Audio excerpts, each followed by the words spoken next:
This is a quick introduction to how to pull Salesforce information into Power BI Desktop, and we're going to work with a report specifically. So what I'm going to do is use this on the Home tab. I'm going out to Get Data, and what it does is to pull up this screen. There's a bunch of different ways I can get there. I can scroll down over here in the All section, and I can find Salesforce objects and reports. I can look at online services, and I can find Salesforce objects and reports, or I can just type Salesforce. And what I'm going to do is to pull up a report. In next video, I'll do an objects report just to give you a sense of it. But what I'm going to do is to say, okay, it's going to say it's only going to bring in 2,000 rows. I'm going to say, okay, that makes sense given what the constraints are today. And the neat thing here is that if you click on a report, it'll actually tell you what it's going to look like, and specifically whether or not the table in this case is empty. And this is a test database. So, and if you scroll to the right, it'll show you all the different fields that you'll be able to pull on by bringing in this report. And that's really helpful because what you're trying to do is to do reporting. So that's good. Now, if you type here, you can type assessment, because that's what I'm looking for. And if I find it here and I click, then again, I can kind of see which report I want to be pulling in. Load, and these are grayed out right now, which are your way to get to the next step. So what I have to do is to actually select it, and then I can load or transform. We'll do transform, which is Power Query Editor, as a next video. But let's go on ahead and load this. What we're watching for then is that it's loading it. There are pending changes happening, and this could be really long depending on the size of your report. What it's then going to do is it's going to populate over here, and you'll know that it's actually ready for you to use. So it's working on it. We now have it.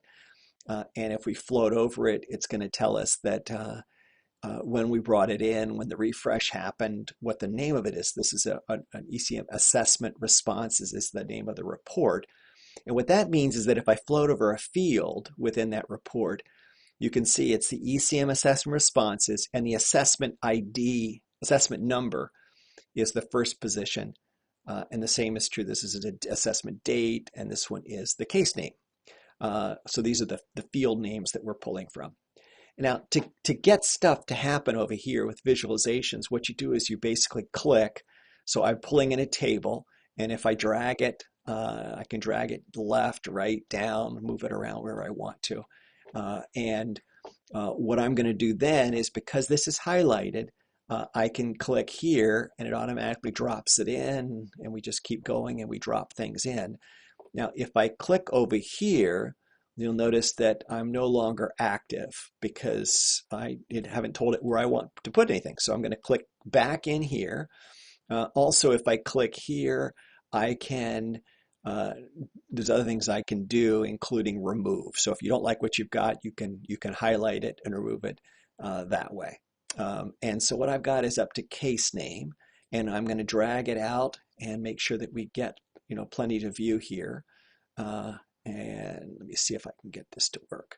Yeah, there it goes. Okay, and so I'm going to click a couple more of these just so we have a sense of how they're working. And what I'm able to do then is I can also search. So if I were looking at a program, it would actually bring up just this one, and I float over it and I see that's the program name. And so a way to be able to go get a specific field is through a search field. And then I'm going to just throw these in just so we have them. And you can see now I have to actually scroll left and right to be able to get there. But let's assuming that I do that, and I've got a full view now, right? And I lose my slider. This way I can also move things. If I want to take stage and move it up, I can move it around, and it changes it here. I can also rename here, and I can say I want to rename this and call this not just stage, but I want to call this assessment stage. And what that does is by clicking, then what I actually get is assessment stage now. It changes it. So hope that's a helpful introduction. And now we'll go on and we'll talk about how you can do report objects. Thanks for watching.